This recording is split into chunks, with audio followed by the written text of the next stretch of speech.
Greetings and welcome to Old Drunken Discography, where old friends and fans come together to BS, argue, occasionally agree, and discuss a musical artist. Today's artist is the Lawrence Arms, and we're going to be talking about the greatest story ever told, with an honorable mention of Cocktails and Dreams, which is highly, highly, highly recommended. So, with that out of the way, with me, alert the audience, because we have Tim. Howdy. And he's a wishful puppeteer. Joe. Tip of the hat to you. Chapter 13. The hero appears. It's Jason. All right, so the greatest story ever told. This is a biggie. Tim, you want to go first? Is this... Sure. What do you think of Gordon Shumway and Ivan and Fernando Magellan's masterpiece? Well, I feel like I need to hear it more. Me too. Because I just simply don't get it. It's a tough this one did not register with me at all. I don't know if I'm missing the storyline or if there even is one. This one did not work for me. So it'll probably end up being my favorite one with more listens. But as of now, just starting off with the weird hobo clowns. Like I get the comedy behind that, but it does not quite work for an album where, they really kind of went like alt rock with these songs.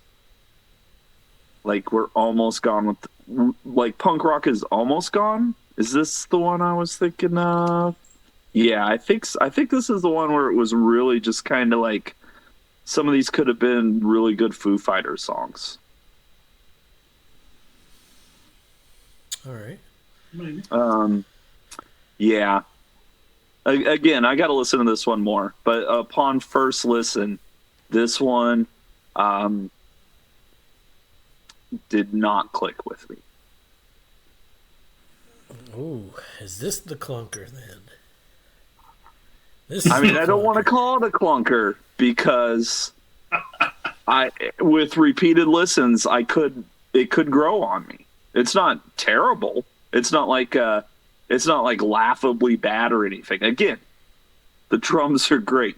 The guitar sounds awesome. The vocal harmonies are awesome. The lyrics are awesome.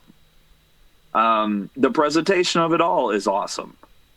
But compared to what I've heard already, this one felt like another weird turn where, the last album maybe was a little too commercial for them. So they're like, okay, well, let's just get weird with it. Which is fair. This is a weird record. And did this start Fat Mike's clown phase? That would be. Oh, that's a good point. I don't know. This might have started a whole Cookie the Clown thing. Yeah. I don't know. I definitely want to listen to it again. And this is one I did revisit. I didn't get just one listen on it. And there's nothing about it that's jumping out at me. Sorry. That's fine. I'll go next because I'm pretty sure Joe's gonna sing the praises of this one the most. The introduction. That's how you do an introduction to a concept album. It's 26 seconds. The only lyrics are, "I'm a clown, only here to entertain." Kind of sums up the entire thing. Raw and Syrian, this album flows from start to finish and back to the start again. For example, very faintly in the background of Raw, you can hear someone say, "Welcome to the greatest story ever told. Now on with the show." When the show starts, the only song Cowboy knows of this band, and he doesn't know the whole song, only the telephone, what did you scream into your telephone part. There's so many other great lines in this song, like for instance, I work day and night, less respect than a juggalo. Or how about, you won't like me when I'm angry, you'll see banners everywhere. Or how about my personal favorite, these tears are just onion eyes, this heart is just broken, this body is a break room where burnouts are smoking. Come on, Cowboy, get past the first line. Drunk Mouth, I'm at a loss for words on what to say about Drunk Mouth. It's Chris' song, and it's just fucking beautiful. Alert the audience, I don't like the verses. I don't know why, they just never clicked with me. Something about the pitch in Brendan's voice in the first half. Once he switches it up at the faster, I'm burning the gears part, I get back into it. Love Chris' solo, the music on the last verse. They do a lot more things musically than a lot of their contemporaries in 2003 were doing. Fireflies, I love Brendan's background vocal accents on this one. The lyrics are really good. Just takes me back. I can still see through a hazy glare Joe's drunken face singing Light Sleeper, what's keeping you from waking. My favorite line though is cold dark face reminds me of the night we learned to smoke fireflies at our lips. So fucking good. March of the Elephants, hearing this now, it's almost a precursor of some of the themes on Skeleton Coast. This is a good example of talk to another thing. This is a good example to talk about another thing I love about this band. Sometimes they just say fuck a chorus. I like that shit. Same reason I love Lagwagons. Let's talk about feelings. Chapter 13 is one of Chris' songs I was talking about when we covered Apathy. He changes more keys and tempos here than anything on Apathy. And again, those lyrics. And if this were a book, I'd call this song the final chapter. And if you read it, you'd be laughing. I told you guys I was quoting a lot of lyrics with this band. I'd have to mention this line. It's important. Chris sings, if it could end right now. The last lines would be, good friend, how loud do you want life to shout her answer in your ear? Hesitation Station, for those of you that don't own a hard copy, the footnotes on this one say Brendan's wife said, take a chill pill is the dumbest lyric he's ever wrote. This is a very core of what a great concept record does. This one jumps back and references elephants. It's truly a work of art. He does have some great lyrics in this one, though. The outro, what a great way to die, what a sad way to cry, you tell me I love you, and you know it's a lie. Some good shit. The Revisionist, Chris does some really cool shit with the guitar in this one. I mentioned the Ghost Stories video, but here's another example of the band fitting the lyrics with the music. The lyric is swollen and sweating, off time, sung by Chris. Brendan comes in slightly off time and sings off time. It's little tricks like that that make me fucking love this band. The Ramblin' Boys, fucking top song contender right here. You can't fuck with the Ramblin' Boys of Pleasure. I could quote this entire song, but I'll save that for an upcoming video. Seriously, this song is a fucking anthem. One of, if not one of the best fucking Brendan vocal performances. Which, this is where this album feels a little long to me. Wishful Puppeteer. This is another one where I hear that opening line, I haven't seen you since that Brooklyn night. I see Joe staggering around singing it. I lived and breathed this record in 2003. This is my favorite Chris song on the record. The lyrics are some of the best. The vocal delivery and melodies are perfect. That instrumental outro, so good. The Disaster March. I mean, this album doesn't slump off at the end. It just keeps giving. I Am Hot Shots Part 2. I'm down Periscope. Neil goes the fuck off on the drums during the Shout Me in the Streets and Parks section. And those last line of lyrics are, good friend, how loud do you want life to shout her answer in your ear? It's fucking just genius writing. The outro, same melody as the introduction. It's 27 seconds. Only this time the only line is tear us up and stuff us down the drain. This is 100% an album through and through, all the way down to liner notes and album art. It works as a whole piece of brilliant storytelling, where every note and lyric were meticulously thought out. This is not something you would expect from a Chicago punk band on Fat Records. It blew me away as well, like all of us in our circle at the time. I don't even fully understand what the fucking record's about. I don't know the source material. But for me, there's so many lines and lyrics throughout the album that I have personal ties with and memories with. I would say it's all biased, but this album holds up for me. This easily takes my number one spot. It's fucking genius. So I remember this album coming out, after we had started listening to the Lawrence Arms, and I was getting burnt CDs, and This was a day one buy. yeah, we may have been together when we got this. I think we were. We were in Kim's car. I remember the first time I heard it. We were in Kim's car in a CVS or a Walgreens parking lot, and she ran in, and we were just listening to The Greatest Story Ever Told. And I, my memory is that the first, week, 3-4 days, we just wore this album out. I mean, it was constantly on play. And reading the liner notes, which are hilarious. If you get the opportunity to read them, they are a lot of things. They want to do footnotes like a book. But they also were like, we don't have answers for all this. We'll just make some stuff up. Like, he quotes an ex-roommate as writing a book, making a book, or he talks about his grandfather. He puts his grandfather in something there. So he just kind of makes it up. Who is Gordon Shumway? Y'all know? Al. Fucking Alf. Yeah. I love that. I was like, that's Al for Melmac. Yeah, that's from right. Melmac. Which is now the end of this episode. I know what I'm playing at the end of this episode. There you go.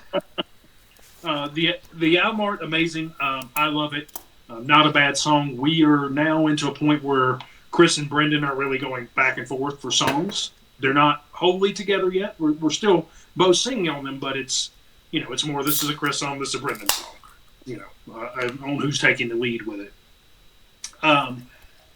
Once again, I think the sequencing is perfect for this. One of the things off that podcast where they were talking about the raw and searing flesh and how they had no idea where they were going to put that song because it didn't really fit anywhere. And so he had pretty much sequenced everything. And once again, it was like, well, let's just put it at the beginning. And they were like, I don't know. And then they did the intro leading into the raw and searing flesh. And they were like, this is perfect, which I wholeheartedly agree with. Yeah. So, 2003 we get this. And it was amazing as a themed concept album. They talk about how they'd written songs that were kind of connecting already, and they were like, well, I'm just bundle it all together and make this a real theme here. And I'm with you. I don't think maybe I missed it on that podcast of what they can't say when one word is this is the concept of this album, but well, it's based on a novel, a Russian novel, The Master and the Margarita by Mikhail Bulgakov. It's a Russian author. No idea what that story is, but that was the big inspiration. That's the chapter 13. The hero appears is like that's from that book. Oh, nice. And then things like the introduction where we have the Ramblin' Boys of Pleasure sing the Hobo Clown Chorus. Like I said, that is one of the main themes about it. They had just come off of a tour with Yellow Card and places they really didn't belong. They didn't really belong on a tour with Yellow Card. It wasn't their crowd. They were, one of the things Brendan talks about is that they were playing for a lot of bands who, had young, attractive audience members coming to see young, attractive people, and then the Lawrence Arms were there, and they were like, well, we're here. So it wasn't really their thing. So I think there was a lot of pent-up frustration. I know there's a lot of fuck yous and things that they kind of were over into that. So some of that is here. I'm a clown. I'm only here to entertain. Comes from those type of things. The Raw and Searing Flesh. What an opener! I love this song. My note is God. I love this song. This is where I started just doing one line per pretty much song. Because if not, I would write a novel. And one of them from this is "Well, All We Did Come November, 4 months out of every year." I love that. It used to be, winter's a very small time in South Alabama, and that was, I always felt November through February. I was like, well, this feels like everybody's dead. Raw and Searing Flesh, one of my favorite songs ever. On with the show. This is your first mention of Juggalos. And I love that same line, this body's a break room of burnouts or smoking. Drug Mouth Kitchen Smile, I love that title. I should be on trial for everything I haven't done. Just really good stuff so far. And we're 3 songs into this album, and it's just hitting all the way for me. Alert the Audience, I love that bass opening. This is a word game basically that he starts with. Just saying things that are near each other. So I like that. I can't stand the humor. I can't stand the lines or the lies. The laughing children at the end is pretty creepy, but it's still a great song. Fireflies, one of my favorites. Still, this moment make it worth saving. In that podcast, to talk about the cold, dark face reminds me of Night We Learned to Smoke is Abe Lincoln. So there was a statue of Lincoln where they used to go out and smoke and drink when they were younger. I love this. You've stayed so far away, or you stayed far away far too long, back and forth. With Brendan on that. March of the Elephants. God, all these songs are so good. Brendan is the one doing that circus announcer voice, and I just love the sound of the song. It's fast, and it just sounds so good. Chapter 13, the hero appears. Good friend, how loud do you want life to shout our answers in your ears? A quote from the Golem by Gustav Meyrink. And it puts a bow on the end of the album here, as Jason talked about. I like that thing with Hesitation Station about his wife. He was kind of taking a dig at her in the footnotes for saying that was his dumbest lyric. And he didn't say it, but the other guy with him was like, well, you went to prove her wrong. That being your dumbest lyric. The Revisionist, the time is never ripe, the words are never right. The range of emotion from Chris's voice through the whole album is great, but I love parts of it there. And then right behind him, Brendan with the Rambling Boys of Pleasure, whenever he starts singing, where is it? There's proof I love this. I love the repeat of there's proof painted on the roof. So I find a lot of emotion with him through there. And the Rambling Boys of Pleasure, they got that name from it was a split from the Fighters and the Wine Press, a couple of Chicago bands there. So I was like, oh, that's kind of cool. Wishful Puppeteer, cold and rainy in a poet's word, dark and crimson in a drunken way. For a long time, we referred to Chris and I was wondering if you were going to tell this story. As the poet and the drunk. And the poet was also a drunk, and the drunk was also a poet. That's kind of how we were. Because for a long time, we kind of... I tend to favor Chris's songs more. Jason tend to favor Brendan's songs more for a very long time. Now I'm split now. I like them both, but... Yeah, I'm split too. I can't decide. Yeah, so I guess I'm split as well. Yeah. They both have their flavors. I told Brendan one drunken night after the No Effects show, I was like, yeah, we call you the drunk and Chris the poet.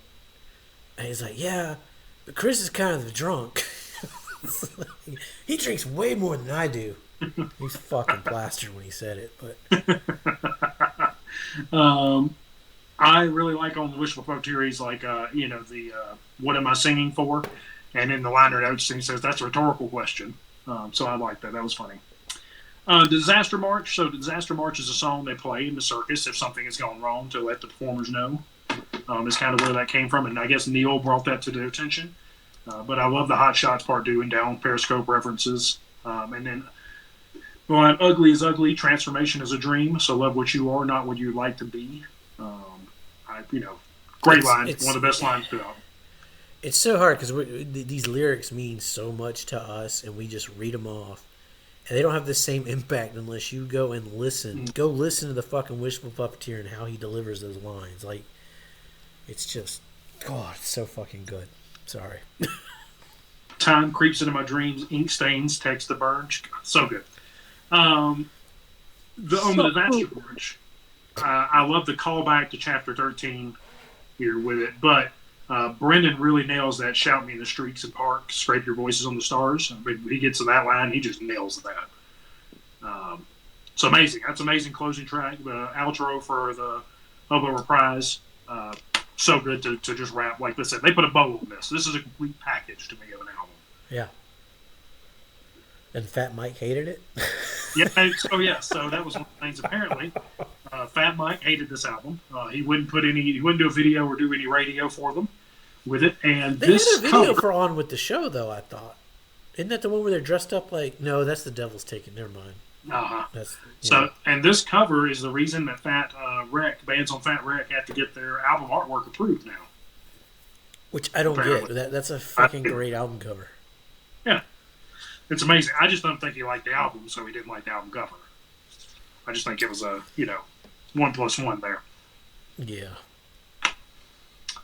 it is a like Tim said, it's like if I was to recommend the Lawrence Arms, I would not say go start with the greatest story ever told because it's not a easily accessible record. It's very much like Lagwagon's. Let's talk about feelings, which is probably more easily accessible than this one because there's no chorus. Like there's a lot of songs, there's no verses, choruses. It just kind of like it's its own Just thing. meanders.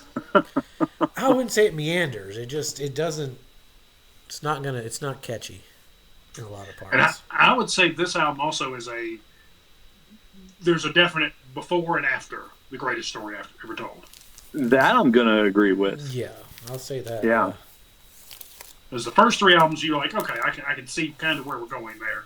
Even though Apathy and this one are pretty close related, but the greatest story on.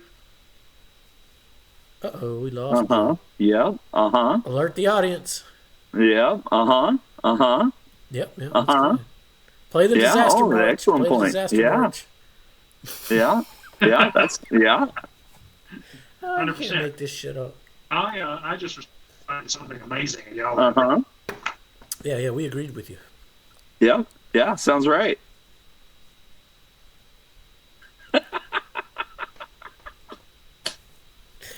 Oh man, so we lost Joe. All Joe's excellent points, though. All good points, Joe. All good Yeah. points. Yep. We agree Excellent with stuff. you. Yeah. I recited like y'all the whole time while I was going. You'll never hear it. Let's go ahead and talk about Cocktails and Dreams. This was extra credit for anybody who did their extra credit homework. I don't know. I listened to it. Did you? Yeah. What did you think? I listened to it twice. I think I liked it a whole bunch more than the greatest story ever told. And yeah, if I was a fan at the time, this would have kept me on the train. Like, okay, well, the album proper knocks me off the train, but this will like keep me, and I'll see what comes out next. This was Like, I'll still pay attention. That's interesting. I didn't never notice that. I thought it was on Fat Wreck, but it's on Asian Man. Oh, weird. Okay. So Asian Man is capitalizing on their newfound success at this point. Yeah. Okay. Well, yeah. I mean, I guess that makes a lot of sense. Then it's going to be older recordings, and so it's got that older sound. It was pretty refreshing. A lot of great stuff on there.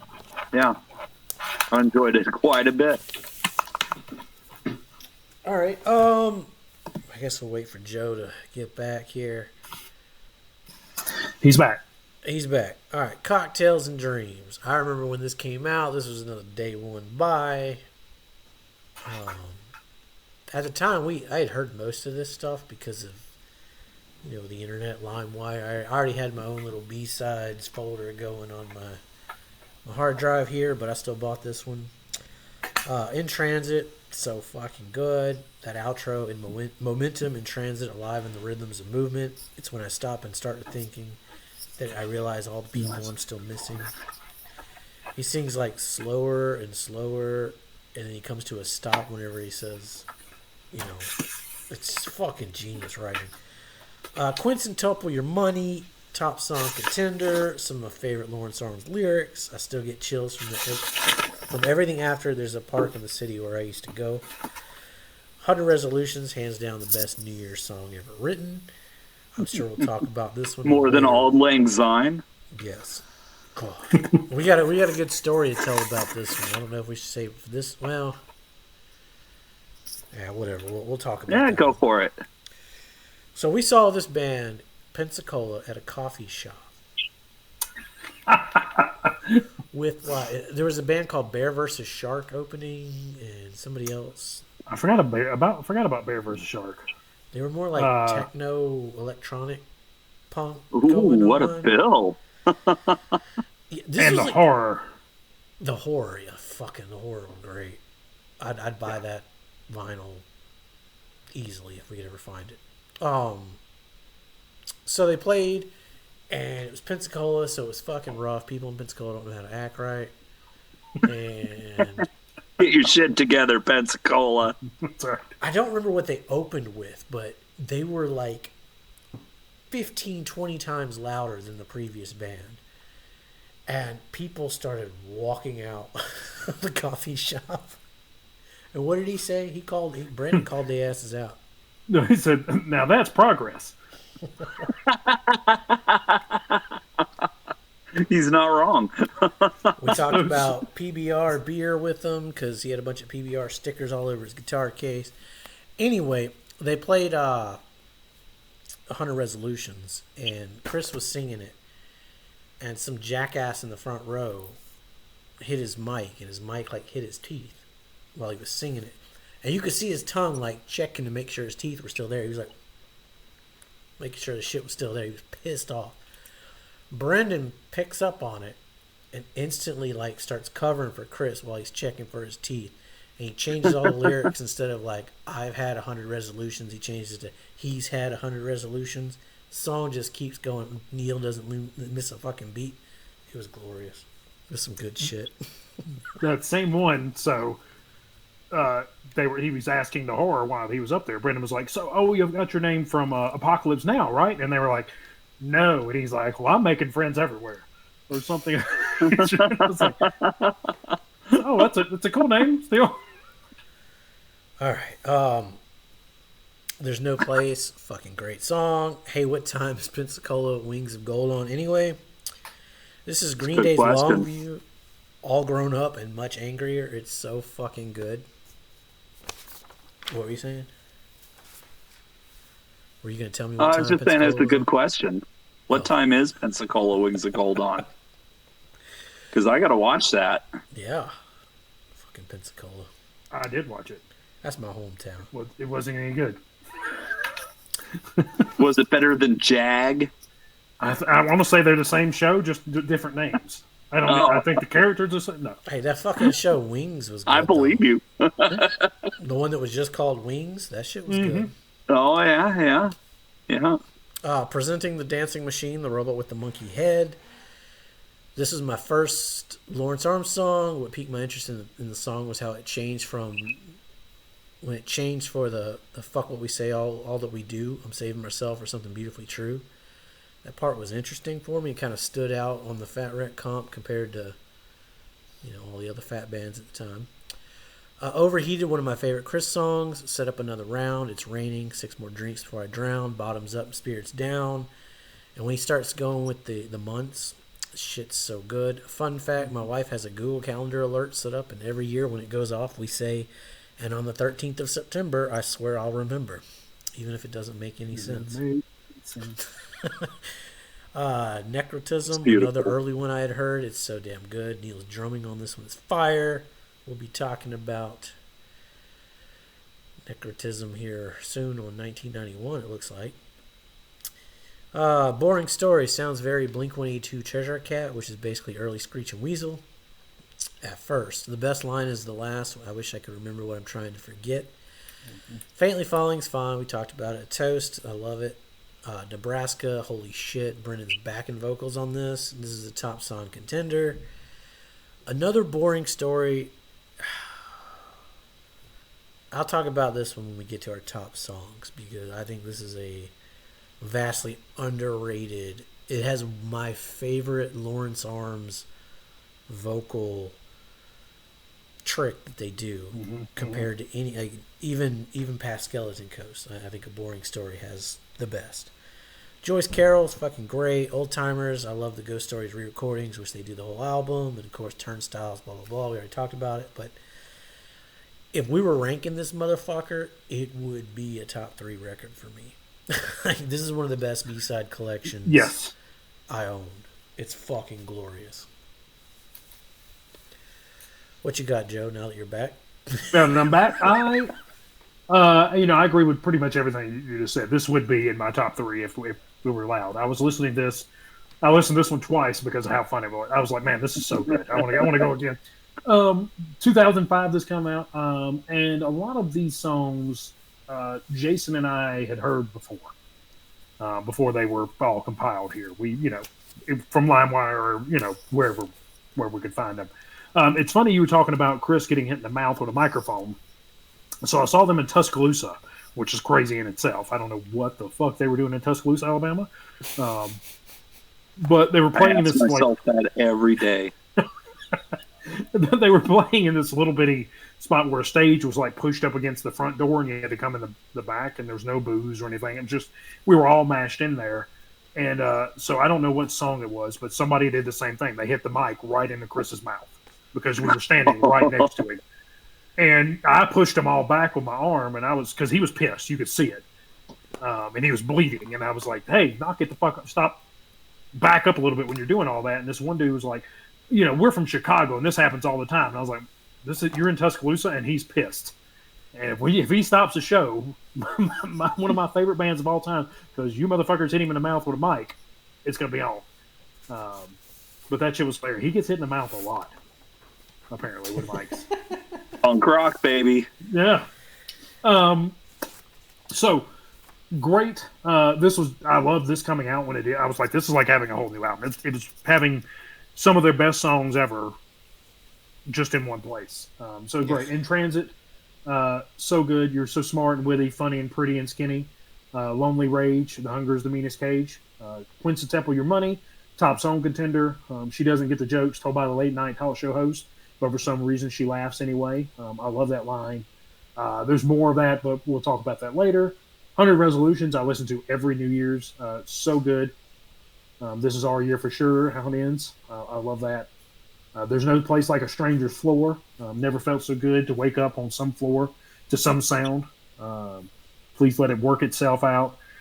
Boy, that's a winner. All these are.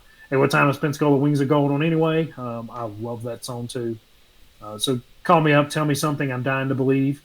So how's your family? How's school? Conversation strain, and I love the sigh that he has in there. I love that. I like how he sings She Hates Me, I Hate Her. Big fan of that. Presenting the Dancing Machine, the robot with the monkey head. Obviously, that came off of a Fat comp. I wrote that in there. I was like, this is some comp that we've heard previously. That's how we first got that one. I love it. Shake, shake, shake. Shake off another mistake. I'm stupider than you. You can see it in my face. Overheated. I wish I had an angel watching over me. Have my words lost, I'll wait. This is weighing on me. Have I got nothing left to say? Just Chris being his poetic self throughout that. The dates were great. I wrote down the 13th of September one also. Necrotism, Decanting the Isalberus Cyborg Midnight Part 7. What a title. Another one I can't remember where I first heard it, but I swear I heard it was it on the Rock Against Bush? That might have been the Rock Against Bush song. I think it is, yeah. But I remember hearing it somewhere because of the "Oh Captain, My Captain, I Fought Hard Till Everything Was Lost. No fortune did I seek." But that part always stays in there. A boring story. It's good. It's not as good as another boring story. I wish I could remember what I'm trying to forget is a great line that it ends on really good. Faintly Falling Ashes we've talked about, even though I thought it was different from Purple Haze for some reason. But the recording, I don't know. A Toast, the good stuff. Nebraska, what a song. I really, really like the song. I have a brother named Mike. So when it first started talking about blood connecting us and things, that was really good. The way does letting Nebraska disappear in golden flames of green. Dude, that's a fucking hateful song, man. That's like such a fuck you song. Your bitterness doesn't surprise me as these pointless days go streaming by. Rejected, Sour Eyes, Can't Imagine Blue Skies. Really good. Another boring story, just like Jason. One of my favorite things they do lyrically together happens in this song, and we'll discuss it later on as it appears. Spoilers. Really good. Yeah. Joyce Carol Oates is a boring old biddy. What a fun name. I really like his melodic figure 8 lyrics. Those are really good. Old Timers 2x4 Turnstiles, Old Mexico Way, all those we discussed earlier. But I'm with Jason. If they would just re-record those first two albums, I'd be a happy camper.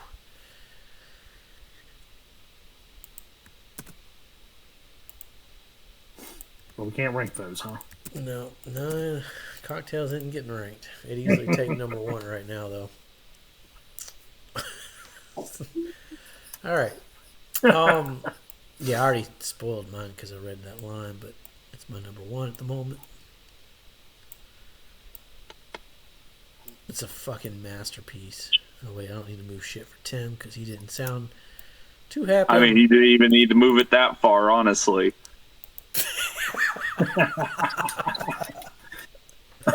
Well, we're gonna throw mine That's up to throw mine up to the number one spot. That's about where I thought it would be. See, I don't see now is when it's gonna get interesting. Yeah, I've got some curiosity here now. Yeah, I'm curious about this next one. All right. So that's been our ranking for the greatest story ever told from two fans from 20 years and one guy who crammed the records in a week or two, and that's where we're at. That's why we do this. It's always interesting. It's always fun. Yeah. Gives us an excuse. Definitely to need to listen to that one more. And listen to records. Mm-hmm. So, Brendan, come on the show. Let us know what your favorite Lawrence Arms record is. Ooh. And be safe. Make good decisions.